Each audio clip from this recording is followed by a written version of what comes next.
Hi guys, this is Taylor. It's been a bit of a tumultuous few weeks, so let's go ahead and talk about what I read in October and November of this year. Obviously, I'm very behind on this effort, and I apologize because some of the things that I read in early October, I kind of don't remember them very well anymore. I'm going to do my best to give each of these a complete and honest review, but some of them might be a little bit vague, and for that I truly apologize. Something I am going to do is I'm going to rank these instead of chronologically. I'm going to rank them from least enjoyed to most enjoyed, because of the books that I read in October and November, right in the middle of those is one of the best books I've read in the last several years, and it just feels weird to have it right in the middle. And also, my younger brother is here, so if you hear him or see him, I'm sorry, except that I'm not sorry. Without further ado, starting with the book that I enjoyed the least out of the last 2 months, that unfortunate designation goes to The Tea House Fire by Alice Avery. This is historical fiction set in the 1800s in Japan, and we basically follow the niece of a missionary. Her uncle is presumed dead in a fire.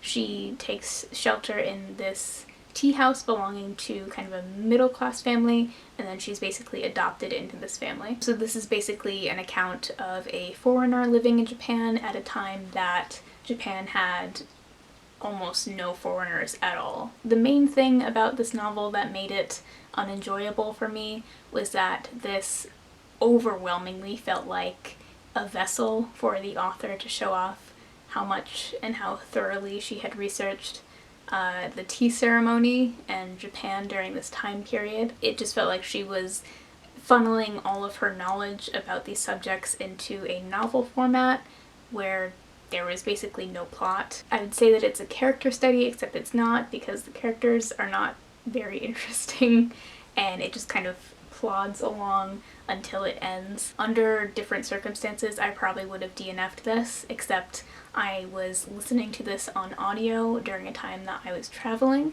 and I didn't have a backup audiobook, so it was either finish this or sit in silence. So that was my experience with this book, unfortunately. It was definitely not one for me. I think I gave this a 2.5 star rating, and the half star is for the literal last 3 pages or so, which are very cute and kind of heartwarming. In terms of enjoyment, the next book that I read was The Topeka School by Ben Lerner. I'm gonna say right off the top of this one that this is most likely going to be the most vague review out of each of these because I remember almost nothing about this book. This is about the star member of a high school debate team in Topeka, Kansas, and one of his classmates who was involved in a pretty serious incident that is kind of hinted at throughout the book, and just kind of the psychology of these two students and how their paths diverged. This was a very dense read for me,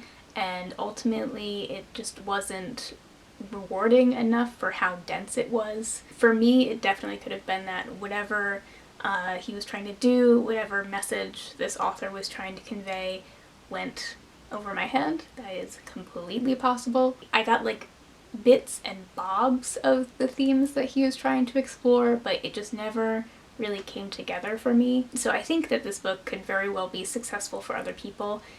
It just wasn't for me. I gave this one about a 3-star rating. The next book I have to talk about is Blowout, Corrupted Democracy, Rogue State Russia, and the Richest, Most Destructive Industry on Earth by Rachel Maddow. This is obviously nonfiction about the oil and natural gas industry, and it's by Rachel Maddow, who is a political pundit here in the US. The reason that this book is ranked a little lower for me is that it was basically set up like a segment on her show. So what I mean by that is she'll do a segment on her show, like a 15-minute segment about something, starting in one place and ending up in another, and she'll slowly reveal the bits of information that link these two things, and it will slowly all come together. So this book, which is 400 pages, was set up in the same way, and it just felt like there was so much setup. I want to say it felt like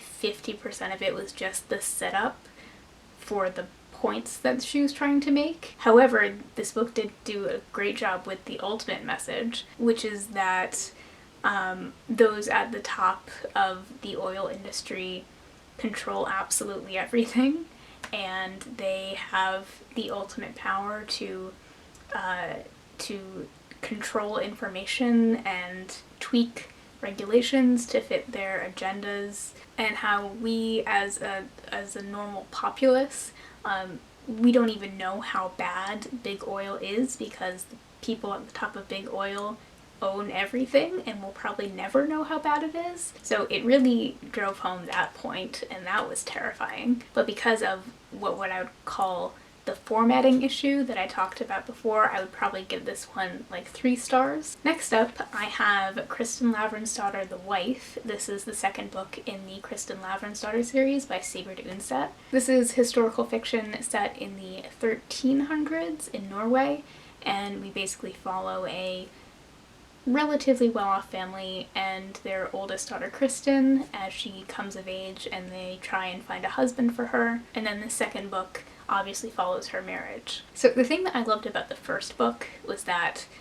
the level of drama for a classic was kind of unbelievably high. I went into Kristen Lavransdatter knowing nothing about the plot, and there were points that I gasped. There were points that I was genuinely taken aback. That first book was really a wild ride, and this second book has a lot less of that. Basically, there is just so much sinning that goes on in the first book, and the second book is much more about repenting for those sins, which is obviously less fun to read about than the actual sinning. I still enjoyed this. I still enjoy the setting, and I really get a kick out of Kristen as a character. But this one just didn't do quite the same thing for me, so I would give this one probably about 3 stars. Next up, I actually read The Bluest Eye by Toni Morrison. This is my second Toni Morrison, and I definitely enjoyed it, but not quite as much as Sula. Of course, this is a modern classic that is set in the 1940s in Toni Morrison's hometown in Ohio. We follow a lot of families and a lot of characters in this town, but we mostly follow one girl in particular who experiences a lot of trauma, and a lot of that trauma is based on her blackness. This is basically the story of the underbelly of this town, and it is extremely heavy, and of course it is very beautifully written. I just didn't feel that much of a pull to keep reading this and to keep picking this up. I felt really pulled down by the events that I was reading about, which could very well be exactly the intention. I just felt that there was a spark that was present in Sula that wasn't present in The Bluest Eye, and that could be the fact that this was her debut novel. I'm not exactly sure. I definitely appreciated this 100%. I think it's a very valuable novel. This was just a really difficult book for me to digest, and maybe I just have to give it more time. But I would probably give The Bluest Eye, at least right now, probably around 3.5 stars. On a wildly different note, the highlight of these past 2 months in terms of pure enjoyment was the Love, Sugar, Magic series by Anna Mariano. The first book, A Dash of Trouble, is out on loan right now, but this is the second book, A Sprinkle of Spirits. This is a middle grade series that I absolutely devoured in October. We follow a Mexican-American family who own a bakery, and all of the women in this family are witches, and they bake magic into the things that they sell at the bakery. This series was so ridiculously enjoyable to me. I love this family. I want to visit them. I want to eat all of their delicious food. The sense of familial closeness and community in these books was so heartwarming to read about, coupled with the spookiness, mild spookiness of the content. Like they communicate with the dead and they all have these mysterious powers. This was just the absolute perfect thing to read around Halloween. I did enjoy the second book in the series just a smidge less than the first one, and that's actually only because it's a little more plot focused. And I actually just loved the family so much that I wanted to spend more time with them, and I didn't really care about the plot. The first one I would probably give a strong 4 out of 5, and this one maybe like a 3.5 out of 5. But again, this series, in terms of enjoyment, like the undisputed highlight of both October and November. Also in October, I read Frankenstein by Mary Shelley for the first time.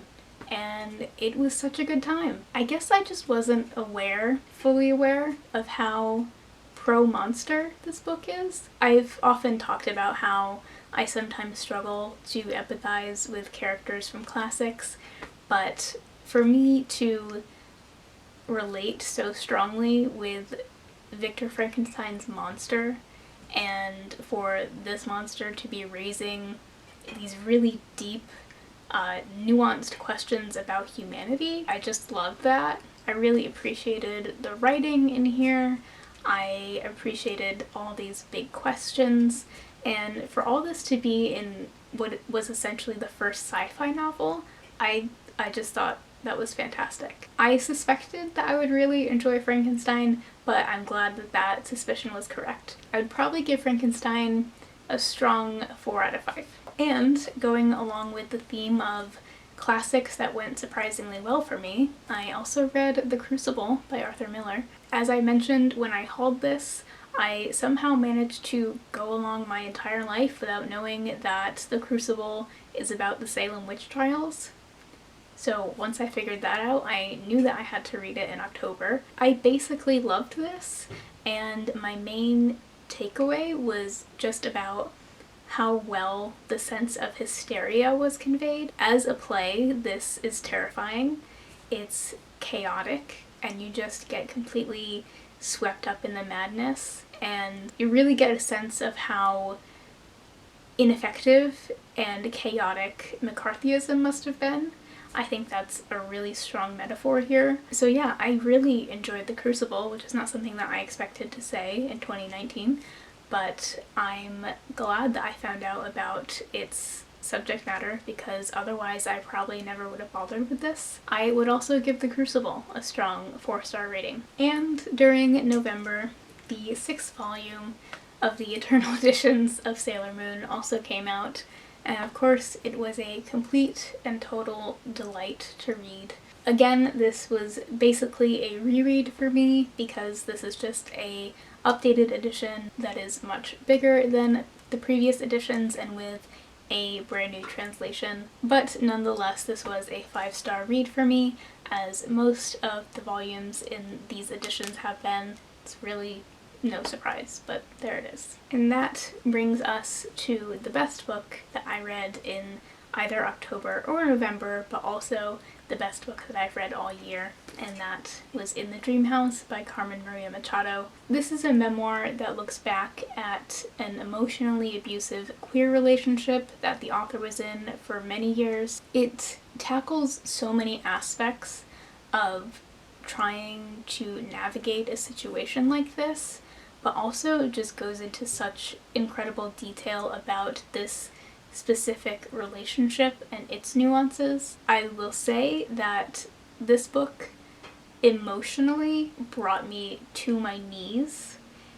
I just found it so incredibly effective. If you haven't read Carmen Maria Machado before, she is the author of Her Body and Other Parties, which is a very popular short story collection. She has this very surreal, kind of otherworldly style that she applies to her short stories, but also managed to apply to the nonfiction of her real life. And something about that otherworldliness used as a tool to convey this relationship was, it just hits right at the bone.